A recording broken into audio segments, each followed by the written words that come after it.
எல்லோருக்கும் வணக்கம் நண்பர்களே. நம்ம gift Nifty flat to positive signal தான் தற்போதைக்கு மார்க்கெட்டு கொடுத்துக்கிட்டு இருக்கு. ஸோ மார்க்கெட் ஓப்பனிங்கில் தற்போதைக்கு பெருசாக சம்பவம் இல்லை.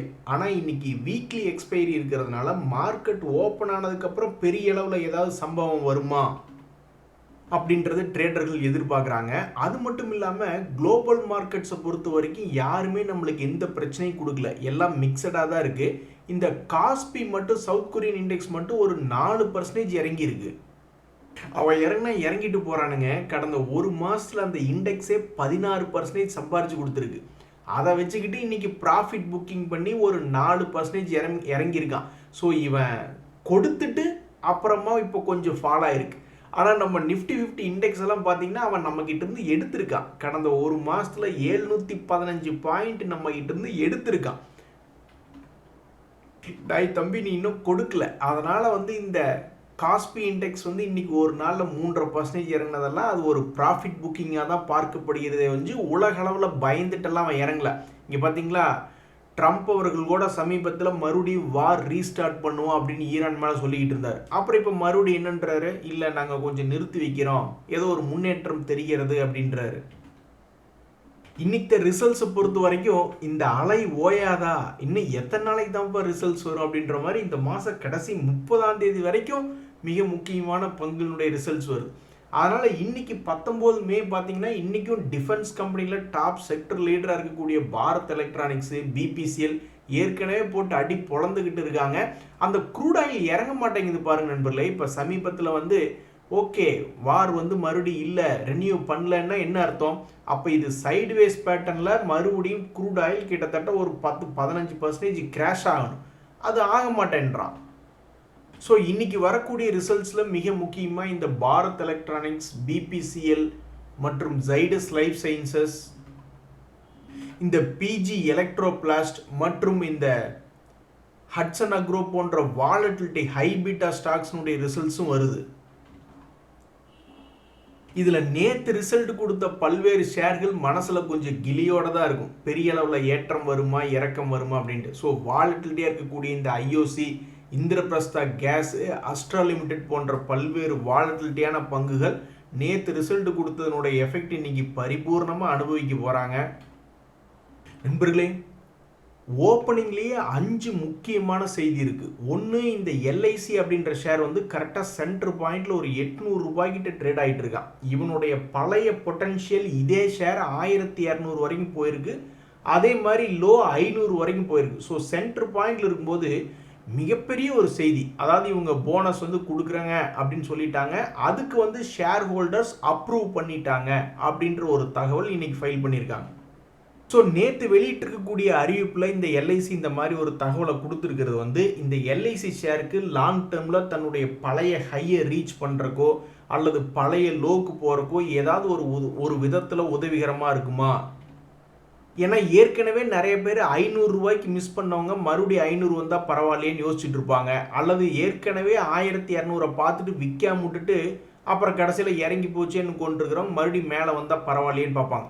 ஸோ போனஸ் 1:1 கொடுக்குறோம், எஸ் அப்ரூவ்டு அப்படின்ற ஷேர் ஹோல்டர் மெம்பர்ஸ்கிட்ட வந்திருக்கக்கூடிய இந்த அப்ரூவல் செய்தியை வச்சுக்கிட்டு இந்த ஷேர்னுடைய மூவ்மெண்ட் எப்படி இருக்குது அப்படின்றது பார்க்கணும்.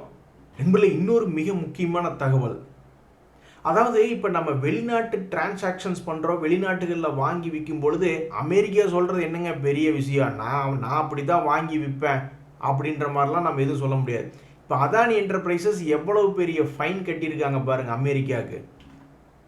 ஸோ எதனால் இந்த செட்டில்மெண்ட் அக்ரிமெண்ட், ஓகே நாங்கள் காசு கொடுத்துட்றோம், பட் நாங்கள் தப்பு செஞ்சுமா இல்லையா அப்படின்றத பற்றியெல்லாம் எதையும் பேசக்கூடாது அப்படின்ற மாதிரி. அதாவது இந்த அதானி என்ன பண்ணியிருக்காங்க, இவங்களுடைய பிளான்ட்டுக்கு கேஸ் வாங்கியிருக்காங்க.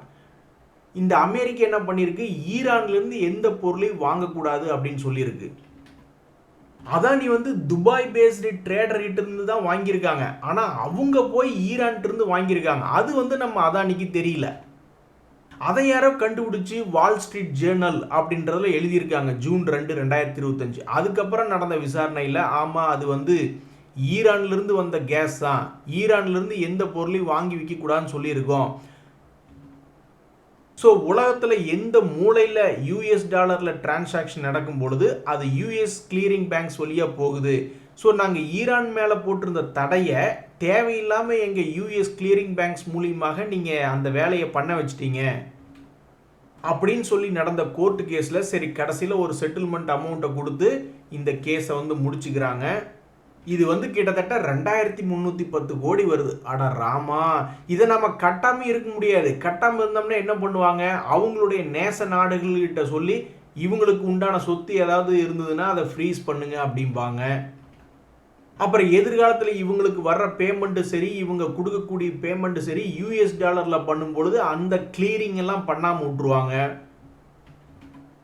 அப்புறம் நம்ம இந்தியாவுக்குள்ளேயே வியாபாரம் பண்ணிக்கிட்டே உட்காந்துக்க வேண்டியதான். இதுதான் அமெரிக்காவினுடைய சாங்ஷன்ஸ்னுடைய பவர்.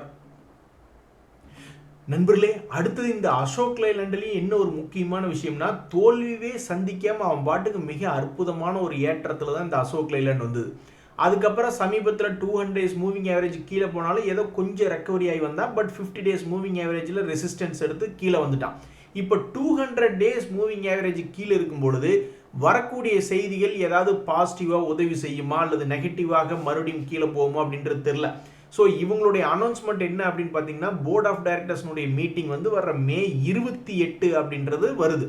ஸோ May 28னா இன்னொரு 10 நாள் இருக்குது. ஸோ இந்த 10 நாளில் வந்து இந்த ஸ்டாக்கினுடைய ப்ரைஸ் வந்து மேலேயா அல்லது கீழே எப்படி மூவ்மெண்ட் ஆகும் அப்படின்றது தெரியல. பட் இந்த ஷேர் 200 days மூவிங் ஆவரேஜுக்கு கீழே இருக்கக்கூடிய இந்த நேரத்தில் இவங்களுக்கு இந்த மாதிரி ஒரு முக்கியமான நியூஸ் என்பது வந்திருக்கு. அவன் தன்னுடைய பழைய கையை போய் தொடர்றதா இருந்தாலும் கிட்டத்தட்ட 180 வரைக்கும் வரணும், அல்லது சமீபத்தியுடைய லோ வர்ற மாதிரி இருந்தாலும் ஒரு 130 பக்கத்தில் வரணும். ஸோ என்ன செய்ய போகிறது? அடுத்தது பொதுவாகவே இந்த நாராயணா ஹெல்த் போன்ற பல்வேறு health care stocks, pharma stocks எல்லாம் கீழே விழுந்ததுக்கப்புறம் சில நேரங்களில் திரும்பி ஏறிடுறான். அப்படித்தான் இந்த நாராயணா ஹிருதாலயா என்பது லாபம் செஞ்சு கொண்டு இருக்கக்கூடிய ஷேர் வந்து சமீபத்தில் 2000 1500ன்னு ஒரு 500 ரூபா கிராஷ் ஆகிட்டான் ஒரு ஷேருக்கு. அதுக்கப்புறம் இப்போ மறுபடியும் 1866 வந்து ட்ரேட் ஆகிட்டு ஒரு முக்கியமான ஒரு சென்டர் பாயிண்டில் இருக்குது. இப்படி இருக்கக்கூடிய இந்த நேரத்தில் இந்த நாராயணா ஹிருதாலயா என்ன சொல்கிறாங்கன்னா, அவங்களுடைய போர்ட் ஆஃப் டைரக்டர்ஸ் மீட்டிங்ஸ் வந்து வர May 22 வருது, இன்னும் 3 நாள் தான். ஸோ ஏதாவது ஒரு பெரிய வால்டிலிட்டி இருக்குமா என்பதை கடைசியாக மிக முக்கியமான ஒரு தகவல்.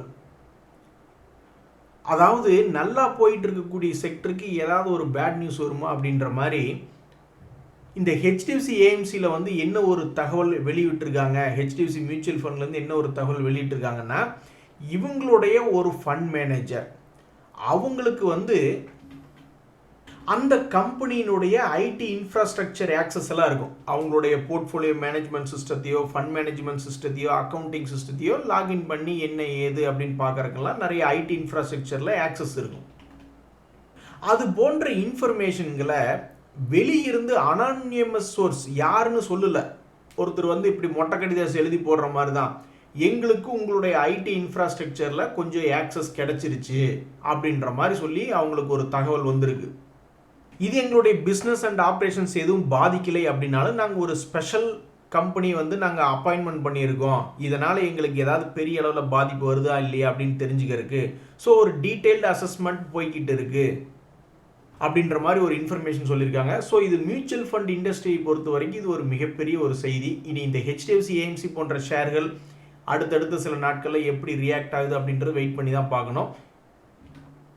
இன்றைய தகவல் அனைத்து உங்களுக்கு உதயம் எனக்கு மகிழ்ச்சி. ரொம்ப நன்றி, வணக்கம்.